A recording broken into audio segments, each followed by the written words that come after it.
네, 이제 오늘 네 번째로 건강한 교회 세우기 말씀을 듣도록 하겠습니다. 매년 첫 번째 달에 정교인 수련회 양식으로 그런 이제 모습으로 우리가 어떻게 교회와 성도의 삶을 세울까 이렇게 말씀을 나누는데, 올해는 건강한 교회 세우기, 그래서 네 번째를 나누어서 이제 오늘 마지막 살펴봅니다. 첫 번째가 무엇이었는가 하면은 자아상 회복이었습니다. 우리의 자아상이 하나님의 형상대로, 즉 다시 말하면 예수님의 형상대로 회복되는 것부터 시작했습니다. 그래서 자아상이 회복되는 것. 이제 두 번째는 교회에서 제거돼야 될 것, 없어져야 될 것, 여러 가지가 있지만 그 중에 세 가지를 저희들이 살펴봤고, 우리 지난주에는 그러면 반대로 교회에서 꼭 세워야 될 것, 꼭 있어야 될 것, 그것도 여러 가지가 있지만 한 세 가지를 살펴봤습니다. 이제 오늘은 마지막으로 건강한 교회라면은 반드시 승리하게 되어 있습니다. 그래서 오늘 건강한 교회이면서 교회와 성도가 승리하는 그 모습을 함께 살펴보려고 합니다. 오늘 우리가 함께 읽었던 에베소서 3장 20절, 21절 이 말씀을 한마디로 말하면은 교회와 성도는 이 땅에서 영원토록 승리할 것이다라는 그 말을 의미하는 것입니다. 그래서 오늘 건강한 교회는 반드시 승리한다. 그래서 우리가 이 땅에서 하나님 나라 갈 때까지, 하나님 나라가 올 때까지 우리가 이 땅에서 교회를 섬기며 성도로서 그 승리하는 삶을 같이 보려고 합니다. 우리가 예수를 믿고 정말로 진정으로 예수님을 나의 구주로 고백하고 그리스도로 고백하는 사람이라면, 여러분들이 원하든 원치 않든 여러분들은 영적 전쟁의 삶을 살게 됩니다. 다시 말하면 예수를 믿게 된다면 여러분들의 삶은 영적 전쟁터에서의 삶하고 똑같습니다. 나는 전쟁하기 싫은데요. 그래도 어쩔 수 없습니다. 예수님을 구주로 고백하는 순간부터 우리의 삶은 영적 전쟁의 모드로 바뀌게 됩니다. 물론 전면전을 벌이든지 아니면 부분전을 벌이든지 전방에서 있든지 후방에 있든지 이런저런 영적 전쟁의 모습은 다양하지만 모두가 다 우리가 영적 전쟁에 들어가는, 그리고 영적 전쟁터에서 사는 삶이 되는 것입니다. 그러면 전쟁터에 들어왔다면 반드시 이겨야 됩니다. 전쟁터에 들어왔다면 전쟁의 목적은 승리하는 것입니다. 그래서 우리가 영적 전쟁에서 승리하는 첫 번째가 어디냐? 그게 바로 우리들의 마음입니다. 바로 이 성도의 마음이 영적 전쟁터의 기초이고, 여기서 영적 전쟁이 이미 영적 전쟁의 승패가 결정되어집니다. 그래서 건강한 교회를 세우는 그 성도의 삶은 영적 전쟁터의 기초가 되는 마음에서부터 승리를 해야 되는 것입니다. 그래서 오늘 스크린을 보고 오늘 제가 여러분들에게 프린트를 나누어 준 것처럼 보면은, 그래서 제가 첫 번째 마음의 승리 이렇게 적어 놨습니다. 그리고 그 밑에 이제 관로를 보면은 이렇게 적어 놨죠. 10항무지에서 다윗은 사울이 아닌 하나님에게 초점을 맞추었다, 이렇게 됩니다. 자, 여러분, 사울이 최소한 10년 동안 다윗을 추격했습니다. 잡아서 죽이려고 했죠.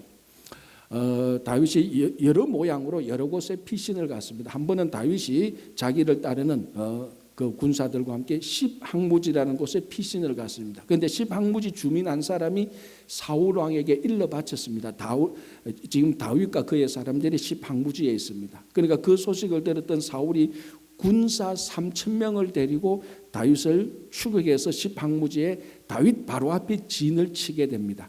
그래서 하루를 자고 그 다음 날 다윗과 그의 신하들을 다 이제 잡아서 죽이려고 하고 있었을 때였습니다. 또 다윗과 그 신하들은 바로 자기들 앞에 사울과 군사들이 자기들을 잡으려고 왔고, 오늘 밤 그곳에서 오늘 그곳에서 진을 치고 아마 하루가 지나면은 자기들을 이제 추격하고 공격할 것이라는 정보도 또 알게 되었습니다. 그래서 다윗과 그의 군사 아비새를 비롯한 몇 명의 사람들이 그날 밤에 먼저 정탐하러 아니면 또는 기습하러 그날 밤에 갑니다. 사울의 진영으로 몰래 들어갑니다. 들어가 보니까 웬걸 이 군사들이 전부 다 잠을 자고 있었습니다. 사울도 잠을 자고 있었습니다. 그러니까 다윗 바로 코앞에 사울이 잠을 자고 있는 것입니다. 이건 얼마나 좋은 찬스입니까? 다윗이 칼로 그냥 사울을 찌르기만 하면은 모든 것이 다 끝납니다. 절호의 찬스죠. 자, 그때 다윗과 함께 갔던 아비새와 그 신하들이 말합니다. 이건 정말 하나님께서 주신 기회다. 자, 오늘 이제 이 사울을 죽여서 다 끝냅시다라고 말합니다. 그때 다윗이 그 아비새와 함께 있었던 사람들에게 했던 말이 사무엘상 26장 9절에서 11절에 나옵니다. 제가 이것을 그대로 한번 읽어드리겠습니다. 다윗이 아비새에게 이르되 죽이지 말라. 자, 누구를 죽이지 말라는 거죠? 사울을 죽이지 말라는 거죠. 다시 다윗이 아비새에게 이르되 죽이지 말라. 누구든지 손을 들어 여호와의 기름 부음 받은 자를 치면 죄가 없겠느냐 하고 다윗이 또 이르되 여호와께서 살아계심을 두고 맹세하노니 여호와께서 그를 치시리니 혹은 죽을 날이 이르거나 또는 전장에 나가서 망하리라. 내가 손을 들어 여호와의 기름 부음 받은 자를 치는 것은 여호와께서 금하시나니 너는 그의 머리 곁에 있는 창과 물병만 가지고 가자 하고. 자, 다윗을 죽이자고 말하는 사울을 죽이자고 말하는 아비새에게 다윗이 이렇게 말합니다. 자, 지금 제가 사무엘상 26장 9절에서 11절을 읽어드렸는데 여기서 다윗이 여호와를 몇 번 언급할까요? 5번 언급합니다. 앞에 있는 사울을 죽이면 되는데 그 사울을 죽이지 않고 이 사울을 뭐라고 부릅니까? 여호와께로부터 기름 부음 받은 자다라고 합니다. 그 사람이 누구라고요? 사울입니다. 사울을 사울이라고 부르지 않고 여호와께로부터 기름 부음 받은 자라고 말합니다. 사울을 왕이라고도 말하지 않고 사울을 자기 원수라고도 말하지 않고 사울을 미워하는 사람이라고도 말하지 않고 사울이 나를 죽이려고 했던 사람이라고 말하지 않고 여호와께로부터 기름 부음 받은 자다. 여호와께로부터 기름 부음 받은 자를 내가 치면 이 사람을 치는 것은 여호와께서 금하신 것이다. 여호와께서 여호와께 기름 부음 받은 자를 전장에 나가서 망하게 하거나 그냥 죽게 하거나 그거는 여호와의 손에 달린 것이라는 거예요. 자, 여기서 다윗의 마음이 어디에 향하여 있는가가 명백히 드러납니다. 자기 원수 사울을 두고도 사울이라고 말하지 않습니다. 여호와께 기름 부음 받은 자. 마음이 항상 여호와께 초점이 맞춰져 있습니다.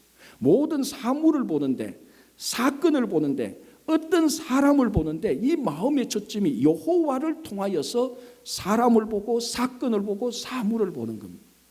그래서 사울을 죽이면 되는 그 간단한 상황에서 여호와를 바라보고 여호와께 초점을 맞추니 여호와께 기름 부음 받는 자를 내가 칠 수 없다. 여호와께서 금하셨다라는 것을 알 수 있습니다. 그래서 다윗이 사울을 살려둡니다. 여러분, 이미 여기서 다윗의 마음은 전적으로 세상에 홀린 것도 아니고 전적으로 사울에게 홀린 것도 아니고 하나님에게 사울의 마음은 꽉 붙들려 있습니다. 다윗의 마음이 하나님에게 꽉 붙들려 있습니다. 다윗의 마음은 하나님에게 온전히 초점 맞추어져 있습니다. 마음의 승리, 영적 전쟁터의 기초인 마음에서 승리는 아주 간단합니다. 우리 마음이 하나님에게 초점 맞추어져 있으면 반드시 승리하게 되어 있습니다. 자, 한번 볼까요? 우리가 너무나 잘 아는 다윗과 골리앗의 싸움. 아버지 이새가 다윗을 불렀습니다. 야, 너의 형들이 지금 전장터에 나가 있으니까 내가 도시락을 마련해 줄 테니 이거 가지고 형들 좀 전해주고 오너라. 그래서 다윗은 형들을 위해서 도시락 배달하러 갔습니다. 전장터에 가보니 이게 전쟁터가 야단이 났습니다. 왜 그런가 물어보니까 전부 다 이스라엘 군사들의 입에서 나오는 말이 골리앗입니다. 블레셋 사람 골리앗입니다. 보니까 저 한 3m 정도는 거인 골리앗이 전쟁터를 막 누비고 다닙니다. 이스라엘 군사들이 그 앞에서 혼비백산 다 도망갑니다. 전부 다 하는 말이 저 골리앗을 누가 이길까? 야, 저 골리앗을 이기는 사람에게는 사울 왕이 상금을 준다 그러더라. 저 골리앗을 이기는 사람들에게 사울 왕이 자기 사위로 삼는다더라. 저 골리앗을 어떻게 이길까? 모든 사람들의 눈과 마음과 입술은 전부 다 골리앗에 다 꽂혀 있었습니다. 그때 이 도시락 배달하러 온 다윗의 마음은 골리앗에 있지 않았어요. 그래서 그 얘기를 듣고 골리앗을 보니까 골리앗이 하는 말이 무엇이었습니까? 이스라엘 군대의 여호와 하나님을 모욕하는 소리를 들었습니다. 다윗이 화가 났습니다. 왜? 다윗은 골리앗에 관심 없습니다. 다윗의 마음은 그 모든 군사들 모든 사람들이 골리앗 했을 때 다윗의 마음은 하나님에게 꽂혀 있었거든. 그런데 그 골리앗이 하나님의 이름을 욕할 때 다윗이 막 의분이 생겼습니다.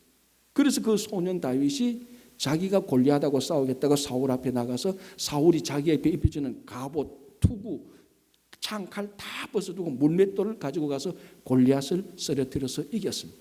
너무나 잘하는 얘기입니다. 여기서 중요한 것은 다윗의 마음이 어디에 있었느냐는 겁니다. 이스라엘 모든 군사들의 마음은 거인 골리앗에 꽂혀 있었습니다.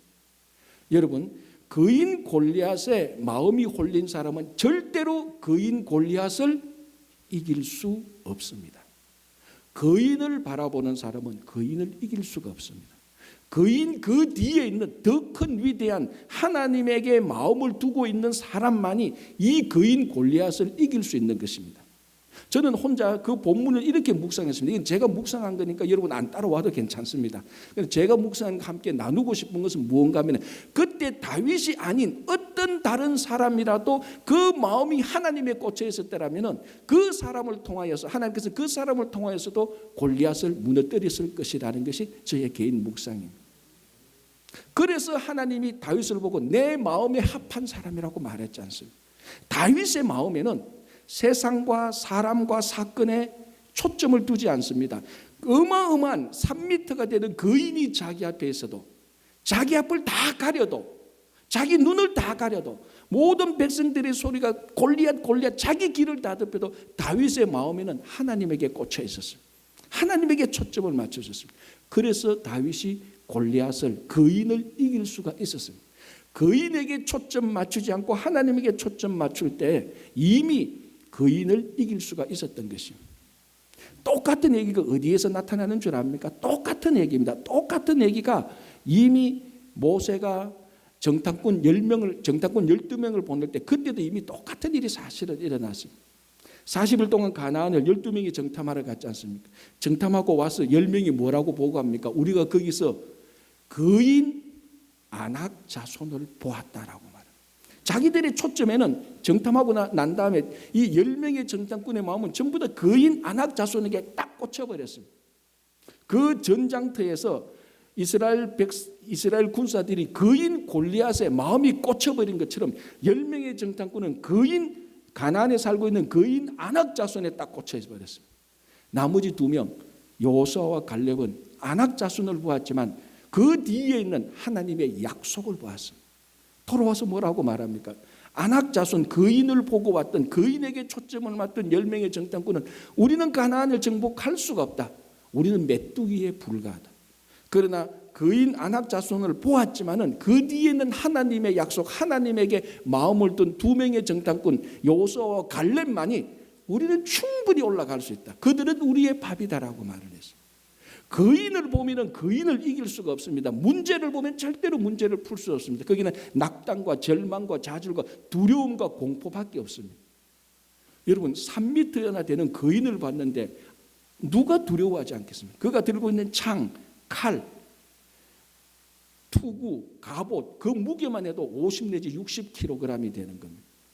팔 한 번 휘두르면요 주변에 나무가 다 쓰러집니다.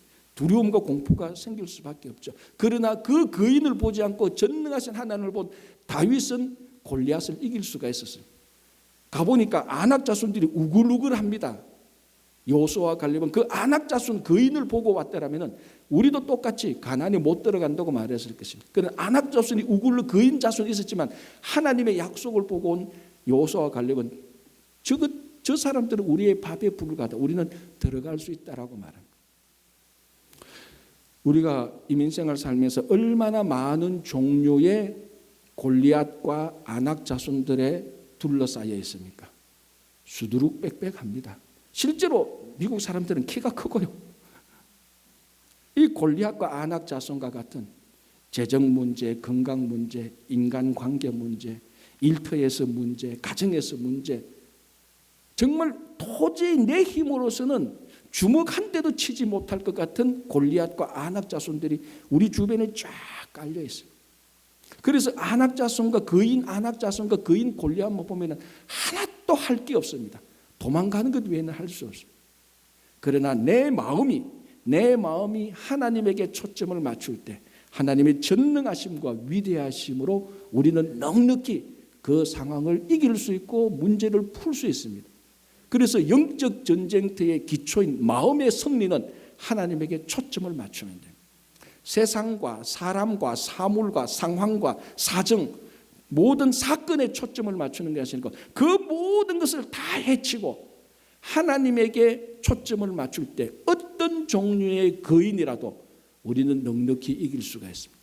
이미 마음에서 승리를 하면은, 영적 전쟁터의 기초인 마음에서 승리를 하면은 그건 이미 우리들의 삶은 승패가 결정된 것하고 똑같습니다. 마음에 무엇이 있으면요, 반드시 그것이 말로 나타납니다. 마음에서 이미 영적 전쟁을 이룬 사람은 말에서도 승리합니다. 그래서 교회와 성도의 승리는 마음의 승리에 이어서 말의 승리가 그대로 이어집니다. 그래서 제가 두 번째 말의 승리라고 적어놓았습니다. 한번 보시기 바랍니다. 먼저 우리가 생각해 볼 것은요, 사탄은 형제 자매를 헐뜯는다. 참소하는 자리를 떠나라. 제가 이렇게 적었습니다. 요한계시록 12장 10절을 보면은 사탄이 어떤 존재인가 정확히 규정해 놓고 있습니다. 사탄은 형제들을 참소하는 자, 하나님 앞에서 형제들을 참소하는 자인데요, 이 해번역을 보면은 참소하는 자를 헐뜯는 자라고 번역되고 있습니다. 굉장히 리얼하게 번역되어 있죠. 사탄은 우리 형제 자매들을 헐뜯습니다. 비난하고 저주하죠. 비난, 저주, 헐뜯는 건 뭡니까? 근거 없이 사실이 아닌 것을 조작해서 그걸 사실인 것처럼 사람을 공격해서 무너뜨리는 것입니다. 그래서 사탄의 참소는 반드시 사람의 입술을 통해서 나타납니다. 사탄이 뭐 참소한다고 우리가 가만히 있으면 하늘에서 사탄이 참소하는 소리가 막 이 공중에서 들리는 것이 아니고 내 주변에 있는 사람의 입술을 통해서 참소하는 소리가 들려옵니다. 헐뜯는 소리가 들려오는 거죠. 그래서 말의 승리는 참소하는 자를 이겨야 되는데, 사탄의 참소를 이겨야 되는데요, 사탄의 참소를 이기는 방법은 아주 간단합니다. 사탄의 참소는 사람의 헐뜯는 것으로 나타나는데요, 제가 가장 간단한 방법 말해줄게요. 기록해낸 대로 뭡니까? 그 자리를 떠나라는 것입니다. 내가 있는데 누가 사탄의 참소를 받아서 어떤 한 사람이 누구를 막 헐뜯으면요, 간단하게 말했습니다. 그 자리를 떠나면 됩니다. 사람이 없는데, 아무도 없는데, 들을 사람이 없는데 사탄은 참소하지 않습니다. 저절로 자기가 참소하다 그냥 지푸리 지가 꺾여서 사라지는 겁니다. 자꾸 들어주니까, 옆에서 맞장구 치주니까, 그리고 그 얘기를 내가 받아들이니까 사탄은 사람을 통해서 계속해서 비방하고 저주합니다. 그 자리를 깔끔하게 떠나면 됩니다. 한 성경 교사가 텍사스 달라스에 있는 한 교회에서 초청을 받아서 강의를 하러 그 마을에 갔습니다. 가보니까 좀 일찍 도착했습니다. 자기를 보니까 먼 여행길에서 오다 보니까 뭐 좀 이 몸도 추리하고 그 머리카락도 많이 길어서 이발을 하고 가야 되겠다 싶어서 그 마을엔 이발소에 가서 이발을 하고 있었습니다. 그러니까 이 이발사가 보니까 이제 도시에 그 마을에 온 여행자거든요. 그러니까 그 마을을 소개한다, 이발을 해주면서 마을을 소개한다고 말하는 것이 이 성경교사가 들어보니까 그 마을에 있는 사람은 전부 다 욕하는 소리밖에 없어요. 아, 옆집에 톰은 어떻고, 저집에 낸시는 어떻고, 메리는 어떻고, 누구가 어떻고 뭐 찢고 뽑고 싸우는 얘기가 계속 들리는 거예요. 뭐 교회가 어떻고, 그 교회 뭐 장로님이 어떻고, 목사가 어떻고, 들리는 소리가 전부 다 사탄이 참소하는 소리가 이 이발사의 입을 통해서 계속 나오는 겁니다.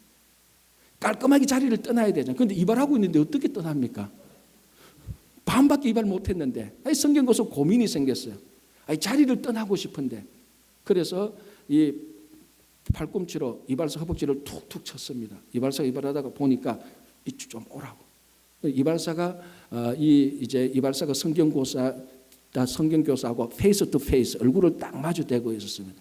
이때 이발사가 이렇게 말했습니다. 자기 귀를 가리켜서 우리말로 이발사 양반, 이 귀가 당신이 보기에 하수구처럼 보입니까? 이렇게 말을 했다. 무슨 말인지 알았죠?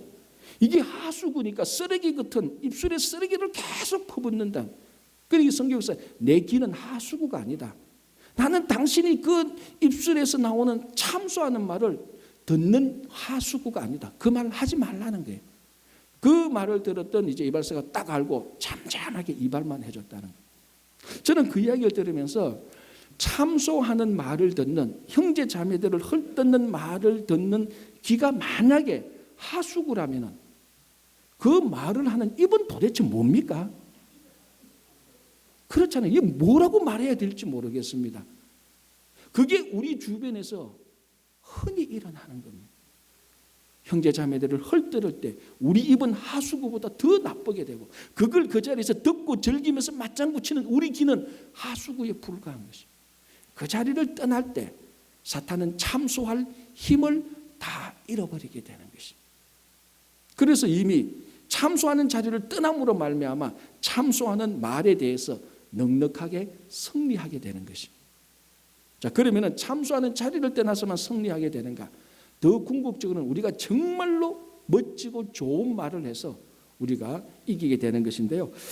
자, 잠언 18장 20절 21절을 제가 한번 읽어보겠습니다. 이게 제가 제목을 잠언의 지혜라고 해놨는데요.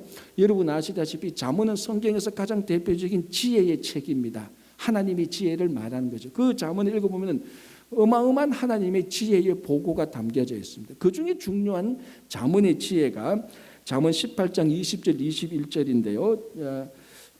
스크린에 나와 있으니까 제가 스크린대로 한번 읽어보겠습니다. 사람은 입에서 나오는 열매로 말미암아 배부르게 되나니 곧 그의 입술에서 나는 것으로 말미암아 만족하게 되느니라. 자, 그리고 그 다음에 죽고 사는 것이 혀의 힘에 달렸나니 혀를 쓰기 좋아하는 자는 혀의 열매를 먹으리라. 쉽게 한마디로 말하면 이겁니다. 사람의 인생은 혀에 달렸다. 이 혀로 어떤 말을 하느냐에 따라서 그 했던 말의 열매를 받아 먹는다는 것입니다. 여기에 관련된 책을 읽다가 오늘 프린트물 스크린 나온 것처럼 제가 이걸 읽겠습니다. 혀 끝에서 세상이 펼쳐진다. 이거는 제가 만들어서 기록한 게 아니고요. 저게 유대인의 격언에서 나온 말입니다. 여러분들은 별로 감동 안 받는 것 같은데 저는 책을 읽다가 저걸 어마어마하게 감동받았어요. 밑줄을 3개 빨간 걸로 막 그어놨어요. 여러분 사람의 혀 끝에서 세계가 펼쳐집니다. 미국 대통령 백악관에서 세계가 펼쳐지는 것이 아니고 여러분 각자의 혀 끝에서 세계가 펼쳐집니다. 다른 말로 하면 여러분들의 인생의 앞으로의 미래가 여러분들의 혀에 달렸습니다. 혀 끝에서 여러분들의 인생의 미래가 펼쳐지기 시작하는 것입니다. 혀 끝에서 참소하는 말을 한다면 여러분들의 인생은 참소하는 인생으로 펼쳐질 것입니다. 혀 끝에서 사람을 세우는 말을 하면 사람을 세우는 미래와 인생이 열려질 것입니다. 이 혀끝 하나에 인생이 달렸고 혀끝 하나에 여러분의 세상이 펼쳐지기 시작하는 것입니다. 그래서 우리는 이 혀끝에서 말해서 참소하는 사탄을 이겨야 되는 것입니다. 그래서 제가 이렇게 적어놨습니다. 생각을 다 말하지 말고 모든 말을 다 반복할 필요는 없고 들은 모든 말을 다 기억할 필요가 없다. 자, 이게 무슨 말인가 하면요. 생각을 다 말하지 말고 무슨 생각, 나쁜 생각, 헐뜯는 생각, 비난하는 생각을 다 말하지 않아도 됩니다. 사람들은 자기 생각한 거 다 말하는 사람인데요. 그건 어리석은 사람입니다. 생각을 다 할 필요 없습니다. 특별히 비난하고 헐뜯는 참소하는 생각은 말하지 마십시오. 안 말하는 것이 훨씬 좋습니다. 그리고 뭡니까? 모든 들은 말을 다 반복할 필요가 없습니다. 내가 이 말 들었다고 해서 다른 사람에게 그 말을 전해줄 필요도 없고 내가 다시 되새길 필요가 없습니다. 무슨 말? 참소하는 말. 헐뜯는 말은 반복할 필요가 없고 다른 사람들에게 전달할 필요가 없습니다. 모든 말을 다 기억할 필요가 없습니다. 여러분들이 들었던 모든 말 가운데 참소하는 말, 헐뜯는 말은 기억하지 말고 잊어버리십시오. 자, 그렇다면은 들은 참소하는 말은 기억하지 않고, 그리고 뭡니까? 내가 가지고 있는 나쁜 생각을 다 말하지 않고 내가 들은 나쁜 말을 다 전하지 않는다면은 참소하는 말은 아무리 멀리 가봤자 내 손에서 스탑합니다. 여기서 멈춥니다. 그러면 사탄의 참소는 더 이상 한 발자국도 밖으로 나가지 않아요. 내 생각에서 지워지고 내 입술에서 지워지고 내가 말을 안 함으로 말미암아 참소하는 말은 거기서 멈추게 됩니다. 우리는 넉넉히 말에서 충분히 승리할 수 있습니다. 대신 복음을 전하십시오. 복음을 전할 때 사탄의 참소하는 것을 넉넉히 이길 수가 있습니다. 그래서 마음의 영적 전쟁에서 마음의 승리를 한 사람이라면 말의 승리를 해야 되는데 어떤 사탄의 참소에 휘둘리지 아니하고 복음을 전함으로 말에서도 승리하는 여러분 되시기를 바랍니다. 자, 세 번째로 이제 제가 이렇게 적어놨습니다. 지체와 몸의 승리, 그리고 다른 말로 하면 지체와 몸의 헌신인데요. 사도 바울이 로마서 6장 13절에서 이렇게 말합니다. 너희 지체를 불의의 병기, 불의의 무기로 죄에 드리지 말고 너희 지체를 의의 무기로 하나님께 드려라 라고 말을 합니다. 비슷한 내용인데요. 로마서 12장 1절 우리가 잘 아는 대로 너희 몸을 하나님이 기뻐하시는 거룩한 산 제물로 드려라 라고 말을 합니다. 지체를 드리고 몸을 드리라는 것입니다. 어떻게 보면 똑같은 말인데 좀 정확히 구분하면 지체라는 것은 글자 그대로 우리의 손과 발, 머리, 이 몸에 붙어있는 지체들을 말합니다. 몸이라는 것은 바디, 육신을 말할 수도 있겠지만 더 정확히 말하면 로마서 12장 1절에서 사도 바울이 너희 몸을 이라고 말할 때 너희 삶을, 너희 인생을 이런 의미입니다. 너희 인생을 여호와께 거룩한 산, 하나님께 거룩한 산제물로 드리라는 거죠. 지체를, 우리 몸의 손과 발을, 우리의 삶 전체를 하나님께 드려라라는 것인데요. 이 지체와 몸을 드릴 때 교회가 세워지기 시작합니다. 자, 그 예를 들어볼까요? 교회의 이전의 모습은 성전입니다. 성전의 이전의 모습은 뭡니까? 성막이죠. 성막이 언제 세워졌습니까? 이스라엘 백성들이 출애굽하고 광야 생활할 때 성막을 세웁니다. 그 성막이 어떻게 세워집니까? 이스라엘 백성들이 출애굽할 때 애굽 왕에게 받았던 모든 많은 재산들이 있습니다. 금, 은도 있고 실도 있고 천도 있고 그 많은 재산들을 이스라엘 백성들이 각 지파별로 기쁨과 즐거움으로 내어놓았습니다. 마치 너희 몸을 하나님이 기뻐하시는 거룩한 산제사로 드리라고 했던 것처럼 그 너희 몸, 우리 인생에는 시간과 물질과 재능과 명예와 권력과 이런 것들이 다 있는데 그 중에 귀한 물질을 내어놓았습니다.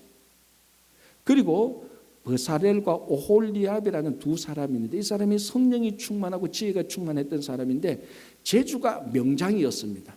아주 손재주가 명장해서 이 두 사람이 와서 금은을 다듬고 조각하고 보석을 깎고 나무를 세우고 받침대를 세우고 그리고 실을 그 이스라엘 백성들이 그 실로 수를 짜고 배를 짜서 수로 수놓고 해서 성막을 세웁니다. 그게 교회의 원형이었던 성막이 서게 되는데 자 보십시오. 바울이 너희 지체를 드리라고 했을 때 버사렐과 오홀리압은 그의 지체를 드렸고 이스라엘 백성들은 자기 삶을 헌신했습니다. 지체와 몸을 헌신할 지체와 몸을 드릴 때 성막이 세워집니다. 성전은 또요. 성전도 이거하고 똑같은 패턴으로 세워집니다. 이 성막이 성전으로 이제 전환되지 않습니까? 이게 예루살렘 성전 또는 솔로몬 성전입니다. 이 솔로몬 성전 누가 다 준비합니까? 재료 누가 다 준비합니까? 다윗이 다 준비하잖아요. 평생에 걸쳐서 성전 세울 재료들을 다 준비합니다. 자기 시간을 내고 자기 관심을 가지고 애써서 노력해서 이 벽돌, 이 보석 이거 가지고 오면 성전을 세우겠다고 다 준비합니다. 평생을 걸쳐서 준비하고 다윗은 죽고 그 아들 솔로몬이 그 재료들을 가지고 아버지 다윗이 자기 삶을 헌신해서 자기 인생을 다 헌신해서 마련했던 그 재료들을 가지고 성전을 짓습니다. 이 성전을 지을 때 시돈 사람이 와서 훌륭한 벌목꾼 역할을 하고 돌 뜨는 사람이 나타나고 짐꾼이 나고 그 중에 탁월한 인물이 하나 나타나는데요. 이 두로 사람 후람이라는 사람이 나타납니다. 이제 두로에서 후람을 파견했죠. 이 후람이라는 사람은 아버지가 두로 사람이고 어머니는 단 지파 사람이에요. 12지파 가운데 단 지파인데 그 단 지파 사람이에요. 그러니까 이 후람은 인터내셔널 메리지를 통해서 태어난 자녀인데 두로에 있었어요. 두로 왕이 후람을 보니까 이 명장 중에 명장입니다. 그래서 이 사람을 성전 짓는데 파견을 합니다. 이 후람이라는 사람은 버사렐과 오홀리압 두 사람을 합친 것 같은 재능이 있는 명장입니다. 성전에는 모든 그 금, 은, 동, 철, 보석 깎고 다듬고 다 정리합니다. 돌, 나무 다 조각하고 실로 술을 뜨고 천으로 다 짭니다. 이것도 똑같습니다. 다윗이 한평생 자기 삶을 들여서 자기 삶을 다 들여서 시간과 물질을 들인 이것을 가지고 이 후람과 다른 사람들이 자기 지체를 들여서 성전을 세웁니다. 그래서 성막, 성전, 교회의 모습들은 자기 지체를 드리는 사람들과 자기 삶을 드리는 사람들이 합쳐서 교회가 세워지는 것입니다. 이 지구상에 있는 모든 건강하게 성장하는 교회는 반드시 누군가의 희생과 헌신이 있기 때문에 가능합니다. 그건 100%입니다. 누군가의 희생과 헌신 없이 건강하게 성장하는 교회는 아무도 없습니다. 아무 교회도 없습니다. 여러분, 우리 지체를 드린 것과 우리 몸을 거룩한 산제물로 드리는 것, 이걸 우리가 한마디로 말하면 헌신이죠. 헌신. 건강한 교회를 세운 데는 반드시 누군가의 헌신이 깊이 그 교회에 배어 있기 때문에 가능한 것입니다. 여러분, 아브라함이 이삭을 바친 것은 우리 성경에서 가장 우리가 본받을 만한 헌신입니다. 그런데요, 그 아브라함이 이삭을 바칠 때 그 당시 고대 중동에요, 우상을 섬기는 사람들도 자기 자녀들을 바쳤었어요, 사실은. 그러면은 아브라함이 이삭을 바친 것, 나는 그것만이 유일하고 헌신이라고 생각했는데 그 당시 우상 숭배자들도 우상에게 자기 자녀들을 바쳤습니다. 그러면은 아브라함의 헌신은 우상 숭배자들의 헌신하고 같은 레벨로 볼 수 있지 않느냐라고 말할 수 있지만 거기에 중요한 차이가 있습니다. 물론 아브라함이 100살에 난 아들을 바쳤다는 것도 좀 차이가 있지만요. 그 당시 우상 숭배자들이 자기 자녀들을 신에게 바칠 때는 반드시 최소한 자기 자녀만큼의 복이나 은총을 받기를 원했기 때문에 자기 자녀를 드리는 것입니다. 쉽게 말하면 이겁니다. 인간적으로 말하자면 자기가 섬기는 신이 있습니다. 내가 이 신에게 내 자녀를 바칠 때니까 이 자녀, 최소한 이 자녀만큼 또는 이 자녀보다 더 큰 복을 주세요. 그러면 내가 내 자녀를 바치겠습니다. 그러니까 더 큰 복을, 최소한 자녀만큼 복을 받으려고 우상에게 자기 자녀를 바쳤습니다. 그런데 다윗도 자기 자녀를 바칩니다. 아들을 바칩니다. 그러나 하나님이 아브라함을 불러서 이삭을 바치라고 말을 할 때는 내가 무엇을 줄 테니까, 무엇을 보상해 줄 테니까 이삭을 바치라고 아브라함에게 말하지 않았어요. 아무런 조건이 없습니다. 그냥 하나님께서 아브라함을 불러서 이삭을 바치라고 말해요. 우상 숭배자들은 그렇게 안 합니다. 우상은 내가 이것을 줄 테니까 아들을 바쳐라. 그리고 우상 숭배자들이 보고 아들을 바치는 것이 좋을지, 아들을 바치는 만큼 보상이 오는지, 보상이 오면은 바칩니다. 그런데 하나님이 아브라함을 불러서 이삭을 바치라고 할 때는 보상을 말하지 않습니다. 그냥 이삭을 바치라는 것이에요. 그 명령을 들었던 아브라함도 어떤 보상에 대한 얘기를 하지 않습니다. 하나님의 명령에 순수하게 순종해서 이삭을 드리는 것입니다. 이게 진짜 헌신이죠. 보상을 전제로 하지 않는 드림. 사도 바울이 말하는 것처럼 너희 지체를 드려라. 너희 몸을 하나님이 기뻐하신 거룩한 산제사를 드려라. 이 드리는 보상 없는 순수한 드리는 것, 이것이 헌신이고, 이런 헌신으로 교회는 건강하게 세워지기 시작하는 것입니다. 여러분, 지구상에는 모든 사람들은요, 헌신하는 사람들입니다. 취미가 있는 사람은 자기 취미에 헌신하고요, 물질을 좋아하는 사람은 물질에 헌신하고, 정치가들은 권력에 헌신하고요, 연예인들은 인기에, 대중적인 인기에 헌신합니다. 그런데 어떤 사람은 묻습니다. 나는 아무 것에도 헌신 안 한대. 그 사람은 게으름에 헌신하고 있는 겁니다. 궤변이지만요, 아무것도 헌신 안 한다는 사람은 아무것 아닌 것에 헌신하는 거예요. 사람은요, 반드시 헌신하게 되어 있습니다. 헌신하는 존재입니다. 그렇다면 어디에 헌신할 것입니까? 영원한 가치에 헌신하는 것이 가장 좋은 것입니다. 영원히 사라지지 않는 영원한 하나님 나라에 헌신하는 것이 정말 아름다운 귀중한 가치인 것이죠. 영원한 하나님의 나라가 이 땅에 명시적으로 표시된 것이 예수 그리스도의 몸 교회입니다. 여러분들이 물질에 헌신하든지 명예에 헌신하든지 권력에 헌신하든지 아무것도 안 하는 게으름에 헌신하든지 어느 것에서 헌신할 수는 있습니다. 그러나 정말로 참된 하나님의 자녀라면 영원한 하나님의 나라에 헌신하십시오. 그 영원한 하나님의 나라가 이 땅에 이 현실에 가시적으로 나타난 것이 지금 우리가 함께 섬기고 있는 교회입니다. 이 교회에 우리가 헌신할 때 교회는 건강하게 성장하고 교회와 성도는 영원한 승리를 가지게 될 것입니다. 여러분, 영적 전쟁 대신 마음에 하나님의 초점을 맞추십시오. 마음의 승리를 할 것입니다. 참수하는 말이 때문에 그 자리를 떠나십시오. 그리고 대신 복음을 전하십시오. 여러분들의 혀끝에서 교회의 미래가 펼쳐지고 여러분 인생의 미래가 펼쳐질 것입니다.